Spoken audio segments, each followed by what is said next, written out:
This meeting is being recorded. Okay. Well, hello. Thank you, Helen, for inviting me to come and chat to you this evening. I'm Kathy from Chilled Mama, and I help busy parents, caring parents, to relax and follow their own path and be the chilled mamas, chilled papas, chilled parents that they want to be. And yes, I'm going to talk to you about Labyrinths. I'm going to share a screen, a slideshow in a bit, and I will talk a little bit about Labyrinths, and then I'll invite you to join me with a guided finger labyrinth session. Some of you may have printed off the PDF that Helen sent round, but if you haven't, it doesn't matter, particularly if you can get a piece of paper and a pen, so I'm going to show you how to draw a very simple one. And we'll do the guided finger labyrinth session, and then I can answer any of your questions, and I've got a couple of offers and interesting things for you at the end. So let's get started. Just going to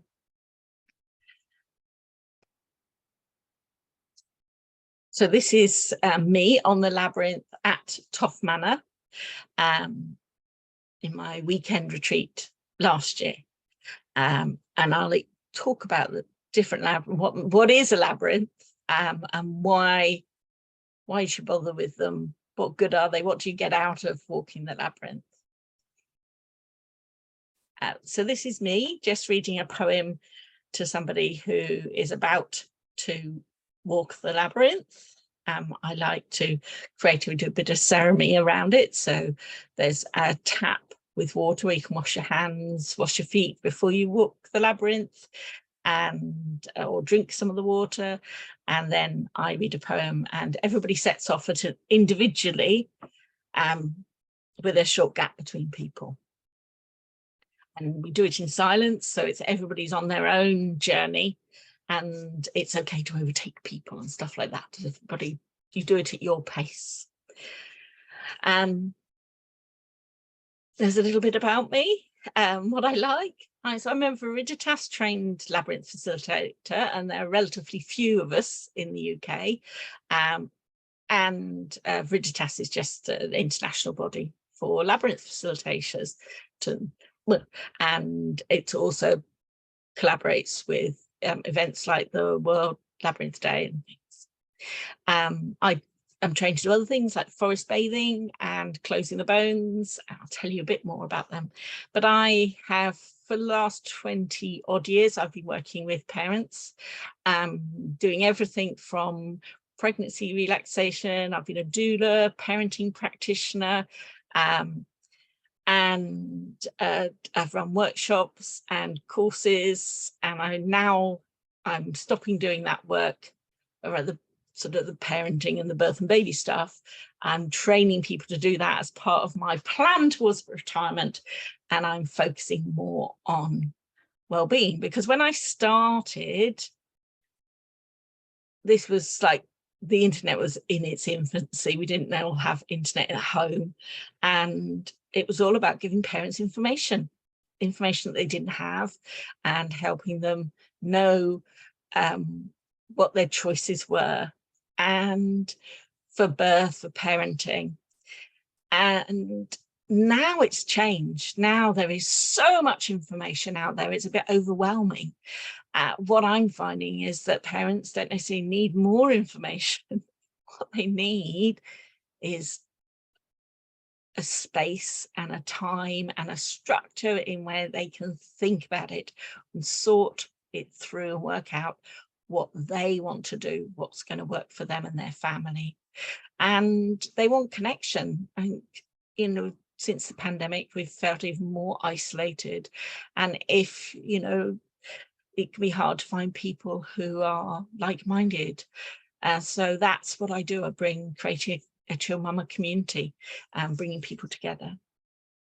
And one of the key ways I do it is do retreat events. So I do them day retreats, weekend retreats, and online wellbeing retreat events, which I shall tell you in a bit.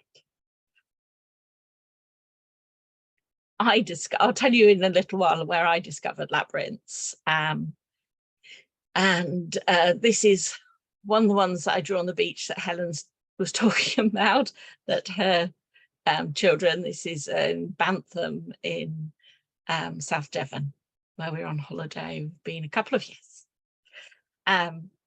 So I used Labyrinths for me and worked with clients both at Toff Manor, at I've done Labyrinths for festivals.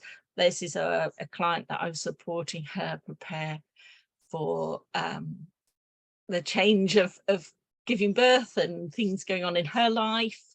So we had a labyrinth session, and I've made, these are some finger labyrinths that I have made. There's one there that made from air dried clay, and another one that I made with a block of wood and string and material. And I make these as gifts for my clients who come on my retreats. And talking of retreats, so here we are.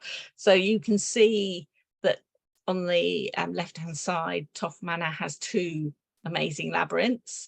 They've got the flat grass one, and then a sandy one with a sunken dark womb center. It goes down and just round just a bit, but it's pitch black, so it's quite an experience, and it's quite an experience to come out again. So it does feel like a rebirth. I think if you've got any trauma related to birth, to your own personal birth when you were born, or child relationship with your mum, and relationship with yourself when you became a mum as well. So any of those things, I think is going to be really powerful. It's pretty cool anyway. I think it's really cool. I'm so excited to do it, because it's just like, when do you get to experience these things? I tell you, water in the bottom, Wim Hof, go away, you got nothing. You know, I've walked the grass labyrinth in February barefoot with frost overnight. So these can be really powerful experiences. But at the weekend retreat, we're not just doing labyrinths. We are sitting together, relaxing together, fire ceremony, and on the top right is closing the bones, which if you're interested in that, then perhaps tell Helen, and then I can drop you. I've got a blog post about it. It's a very powerful experience. And I do these are the virtual retreats. So I now have a whole year's worth following the cycle of the year. I found, in getting older now, and with my older wise crone experience of life, noticed that my own personal year seems to flow in energy up and down and in cycles, and some of it's aligned to the seasonal cycles. So this is why I created, we did wintering in January, we've just done springing in April, we've got summering coming up in July, and harvesting in October. And then in between, I've got some other experiences as well. So I hope you will join me. Labyrinths. So labyrinth is one path. It's not like a maze. You don't have to make a decision about whether to turn left or right. You just put one foot in front of the other. But also you can't work out where you're going. It's too twisty. So it sort of makes you be in the present moment. All you can do is think about is the next short little bit of path, putting one foot in front of the other. And the process of doing that helps you to be really in the moment. And but also it's engaging your conscious brain enough that your subconscious brain can come and more to the fore. So it's a bit like in the shower when you suddenly go, oh, that's a good idea, or knitting or something like that, but engaging a little bit of your conscious brain that allows your subconscious. And it also contains you because you know there's nothing else to do. The big flat one in Toff Manor, it takes about half an hour to walk it. So it's a quarter of an hour to the middle and quarter of an hour to the back out again. So you sort of know you're there. It becomes a safe space where you can explore whatever you want to explore. You can just enjoy the journey. You can enjoy the senses. You become really, you can become really, your mind can become really enlightened to the senses, what you can feel under your feet, in the air. But just the process of going down these paths seems to help your brain to unwind. And I first discovered Labyrinths at Toff Manor. I went on a day retreat before running my own, and then I ran my first day retreat in October 2016, and it was great. I felt so live and amazing, but I didn't know at that time that night my husband was going to suddenly die and unexpectedly die. And honestly, the fact I'd been at Toff Manor the day before, the fact that I'd walked the labyrinth and thought about my place in the world, and just gave me so much strength. I'd absolutely topped up my jug. You know, I was fully topped up so that I could then cope. And then I've been back at Toff Manor in the years since and run many, many day retreats and the weekend retreat. And each time I go and I walk the labyrinth, I heal a bit more. And I've written a blog post, so we can send that to you as well. And I've seen it heal for other people as well. This quote on the top was for a client who came to a day retreat with me, and she said, "I felt today on the labyrinth that I really can and will love myself as I am." And, you know, I think I've really learned that a lot of people are carrying around an awful lot, a lot of sadness, hurt, disappointment, anxiety. And we're all stress, we're struggling, and lack of self-confidence, lack of self-worth is really central. And we, as parents, I take my hat off to so many people I see who are breaking the cycle of how they were parented and their experiences being parented. And Labyrinths can really help with that. So they can help. Labyrinths are great for healing. They're great for relaxation because, let's say, there's nothing else. You can contemplate and think about life, enjoy the journey.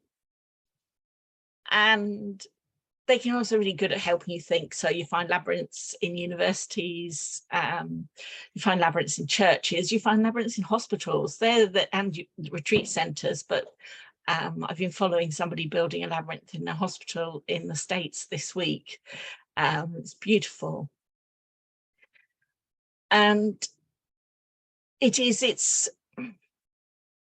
amazing. Is about trying to unlock a puzzle, and it's an achievement, but a labyrinth is not about the destination, it's about a journey. It's about the journey in. So you walk into the middle, you pause in the middle, and then you follow the same path back out. And lots of metaphors come up and things. It's a very old, there are labyrinths. There's evidence of labyrinths been around since 300 BCE, 3000 BCE, sorry. Like, they've been around thousands of years and all across the globe, from India to South America, Central America, Iceland, all over. And they had a big revival. There's different styles and different patterns depending where you are in the world and what age. And this one was from this design's from medieval times, and it's based there's a labyrinth on the floor at Chartres Cathedral in France. So I thought I would just, if you haven't, because we're going to do if you've got any questions, then do pop it in the chat. We're going to do the guided finger labyrinth in a minute, but you might not have a finger labyrinth. So I've got one here that I've done, just shown. You could just get a bit of paper and a pen or a pencil, and you could, I'm just trying to find my annotation.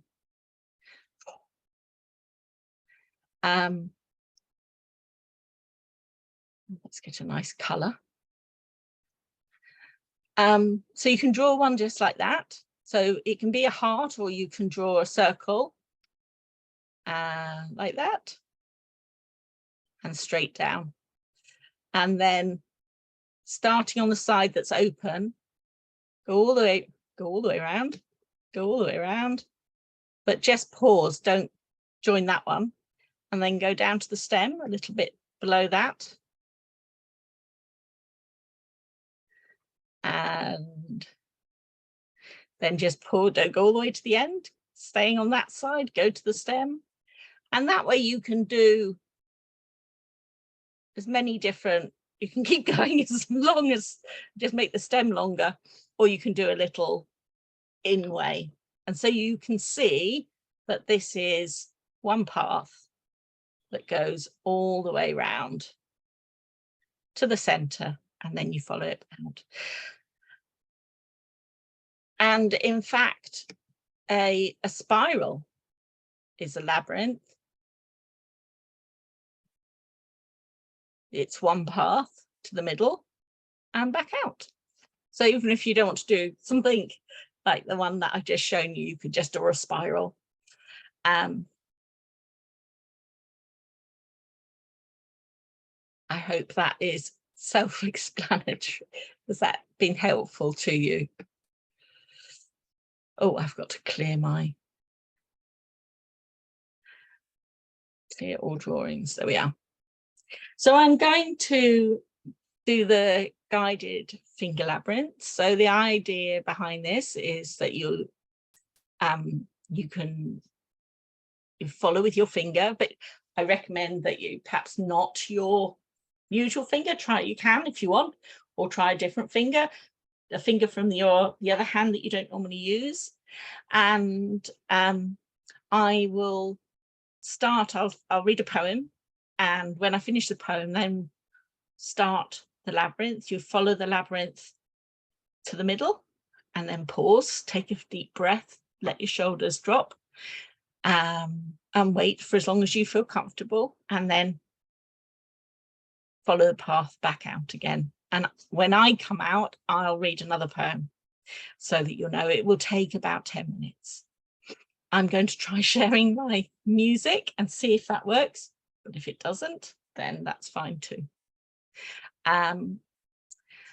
It's up to you what you think about while you're walking the labyrinth. You can just enjoy the journey and perhaps think about the sensations of what the labyrinth feels like under your fingers. Be more conscious of the temperature of your skin, or any breeze on your skin, and things like that. You can decide that there is something you want to think about, somebody or something you want to hold in mind as you walk around the labyrinth. And every time you find your mind wandering, you can just bring yourself back to that thing or that person.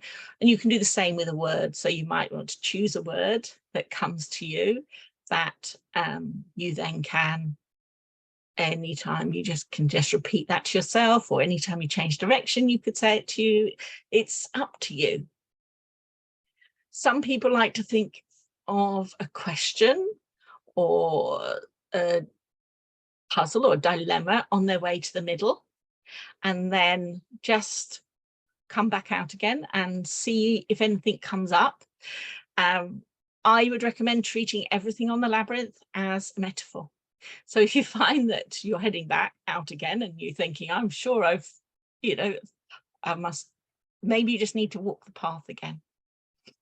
If you've got a small labyrinth, then I recommend when you come out, you might have to go round the outside labyrinth and back in again. Some people might have a slightly longer labyrinth. Any questions about walking the labyrinth? How are we doing, Helen? Have we got any questions? We have got questions, but they're not about the finger labyrinth yet, so we could probably save them for afters then. Yes. Yeah. Okay. Brilliant. Glad you got questions.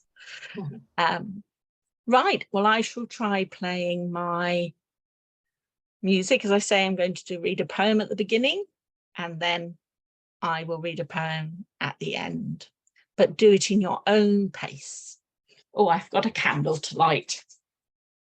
To start us off. Well, let's try and do the music first.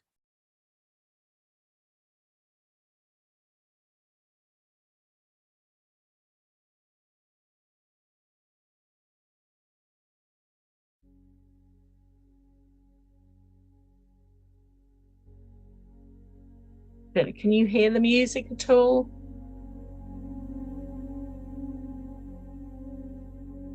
Yeah. Marvellous. Well, I can hear it. Let me just check on Facebook.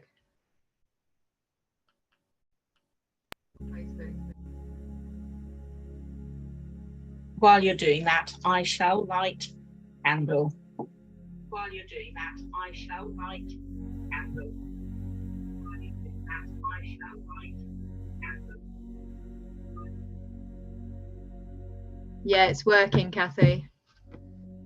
So I'm lighting this candle for in the memory of anyone who is special to us that we want to remember this evening. I'm lighting the candle for you and for anything that you've got going on in your life. I hope that this evening will bring you some illumination.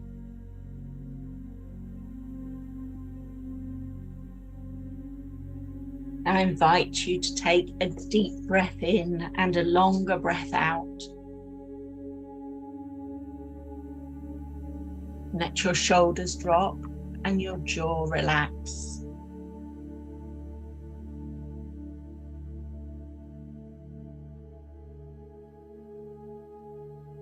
Congratulate yourself on being here and giving yourself this time and this space to walk with yourself.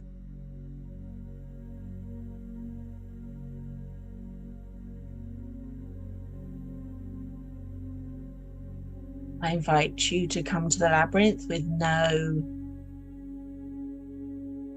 judgment, no self-judgment, to come with an open mind, with just enjoying life and enjoying these experiences that we get to do when they're presented to us.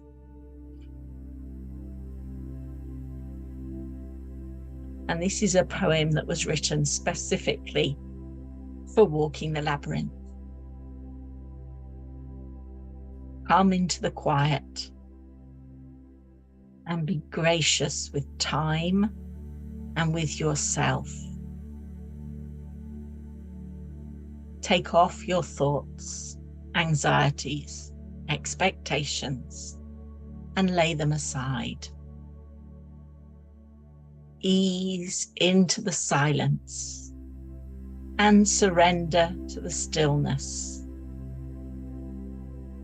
Lose yourself in being. Enjoy your labyrinth walk. The path is yours.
This is a poem called Let Yourself Rest by Jeff Foster. If you are still walking the labyrinth, then carry on. If you are exhausted, rest. If you don't feel like starting a new project, don't. If you don't feel the urge to make something new, just rest in the old, the familiar, the known. If you don't like talking, stay silent. If you're fed up with the news, turn it off. If you want to postpone something to tomorrow, do it. If you want to do nothing, let yourself do nothing today. Feel the fullness of the emptiness, the vastness of the silence, the sheer life in your unproductive moments. Time does not always need to be filled. You are enough, simply in your being. That was Let Yourself Rest by Jeff Foster. Just going to pause the music. I think I can just do actually.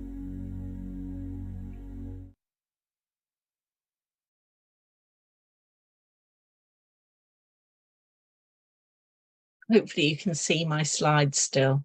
Can you? Give me a thumbs up, Helen.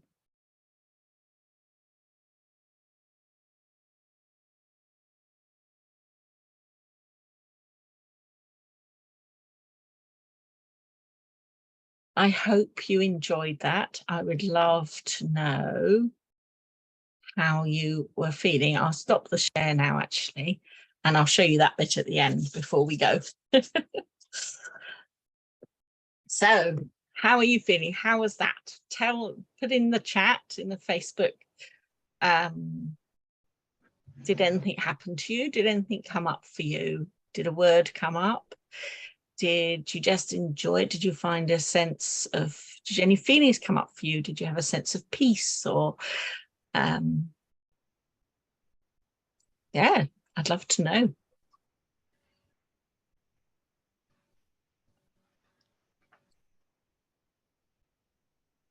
While people are messaging and writing, I always feel very calm. So I go from being completely my brain fizzing round and thinking of 100 things, and then I go through an awkward phase where I'm like, oh, this is now a bit strange, I don't know what I'm doing, to then when I get to the middle and start coming back out, I feel a lot calmer. And Yes.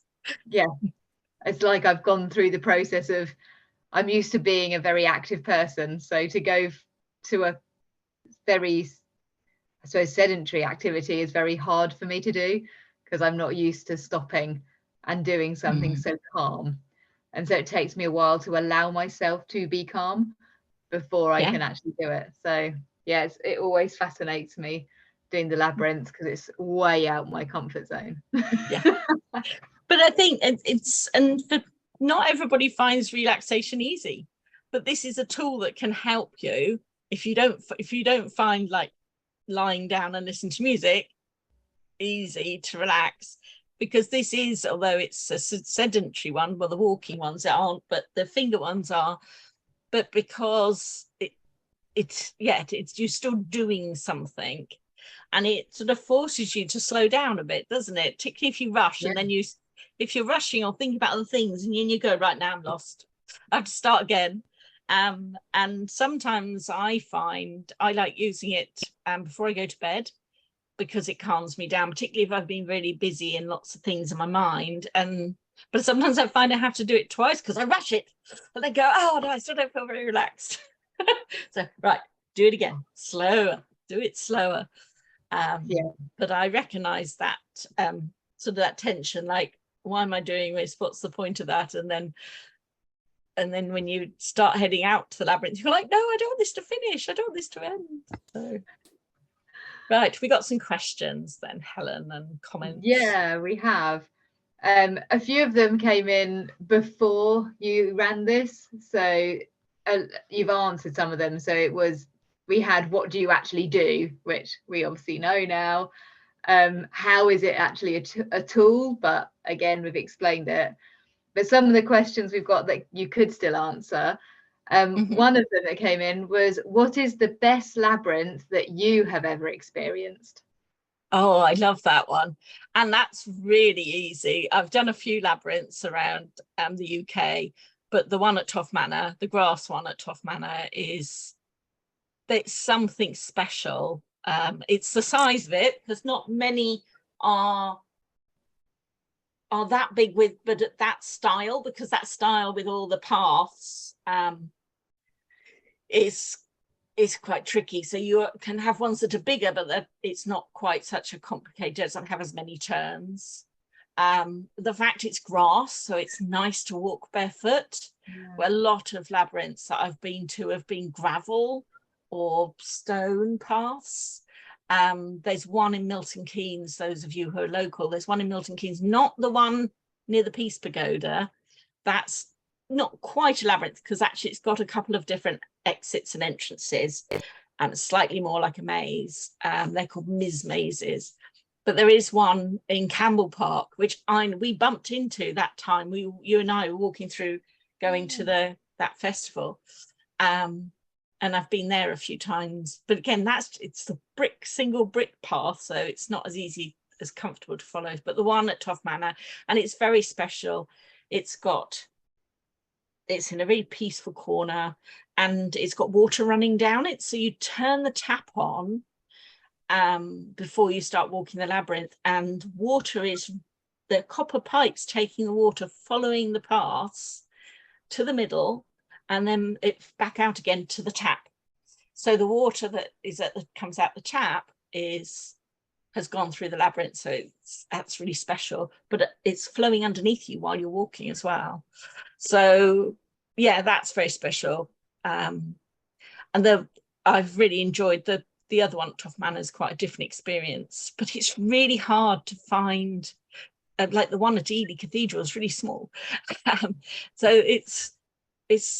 it is hard now. It's really, I'm looking for other retreat centres, and finding ones that have a nice, good sized labyrinth, that have a labyrinth, is quite tricky. So thank you for asking me that. There's a Facebook group called Labyrinths in Britain, and I shared my blog post that I'd written about how labyrinths had helped me heal my grief, and I shared it on that page.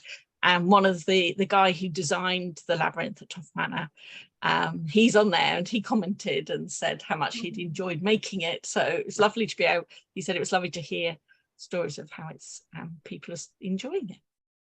Oh, that's lovely. Another question for you is, how do you stay focused? Doesn't your mind wander off with the distractions of being outside? Yes, I don't think that's a problem though. I don't think that I think a lot of people think that if your mind wanders, that means that you're not relaxing, and actually it's the opposite, because when we relax, that allows our the memory part of our brain, and our amygdala in the center of our brain, that's where our memories are sorted, and everything that's happened to us during the day while we're asleep, that all gets sorted through and categorized and linked up and stored in our memory. And when we start to relax, what happens is that's what starts happening. So yes, you get distracted because your mind starts thinking about things that happen going on, and actually is really good. So yes, and sometimes being distracted by what's around you, and on the labyrinth is a really good metaphor. It may well have a message for you. It may be that's the bit that you need to pay attention to. I've walked the labyrinth just concentrating on what I can see, hear, touch, taste, and smell.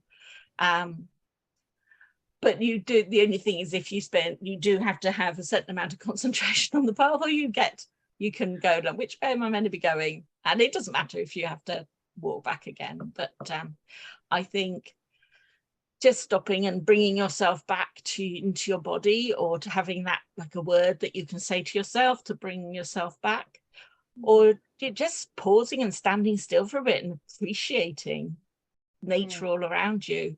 Labyrinths and nature immersion, forest bathing go really well together.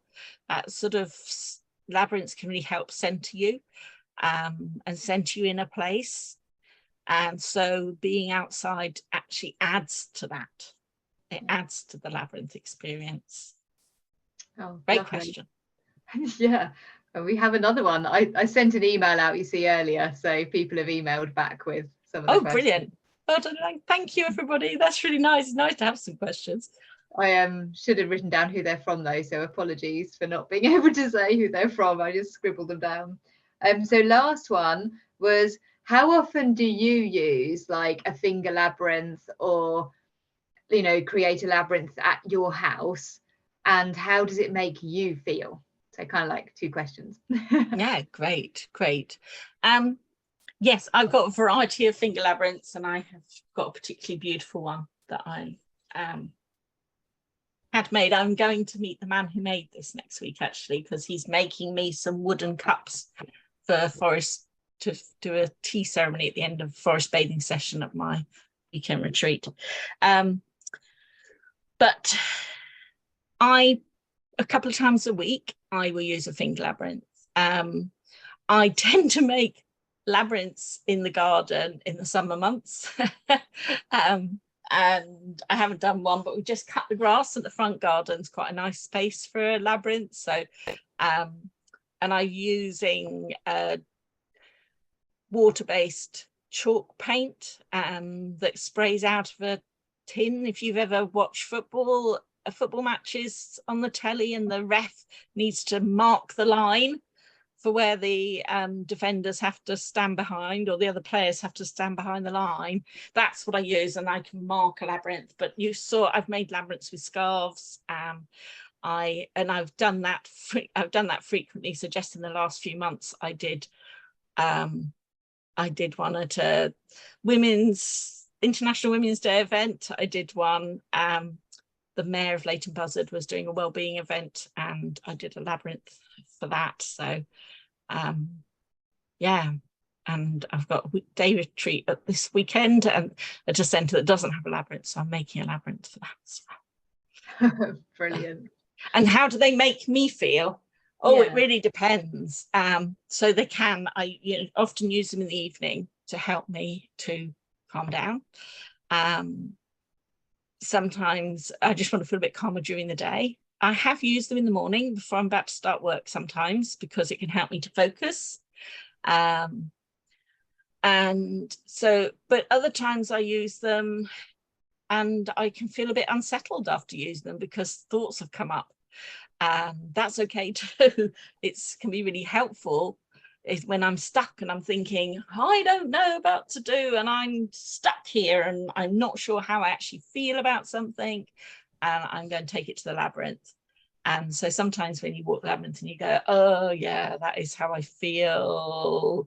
So yeah, it really depends. And when I've walked the labyrinth at Toff Manor, sometimes I've known what I want to think about and it's been really clear and I've thought about it, and other times I've thought I'm going to think about this while I walk the labyrinth, and then I've thought about something completely different, or something else has come to my attention.